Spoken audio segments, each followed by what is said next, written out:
football and baseball. And guess what happened, Thomas? Guess what happened? He didn't make it in one. We thought he was, don't let it leave the room, kids that know play stuff, please don't, I'd be fired. We thought he was a social drinker. We did a party or someplace in Mont, and then he never went without a drink in his hand. Then he told me in the QT, he told me just like, we were good friends, we were teammates. And he said, he says, Robert, I said, well, how much are you drinking? I almost said, Sir Sam, I'm not going to tell you this again.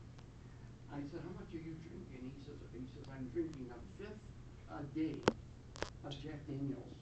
Oh, wow. Now, are you kids at North High School, you can quote me on this. Don't let it leave the room, though, please. Don't get me fired. I love my job. I love you with you. He had a younger brother at 14. 14 that was an alcoholic. He had a little brother, a peewee brother, at 8 years of age, that was an alcoholic. His mother and father are both alcoholics. And you know what he told me alone? He told me, I said, well, I'm not a bad person, but sometimes I'm a little bit nosy. I said, well, how much would your dad drink? He said, my dad drinks a gallon, not a quart, not a liter, not a half liter of Pepsi or Coke like you and I drink. He drank a gallon of whiskey, scotch, some kind of scotch, every weekend.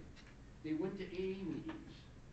The Tigers wanted to pitch. He could throw that ball 6'8". He could throw that ball between 95, 97 miles an hour.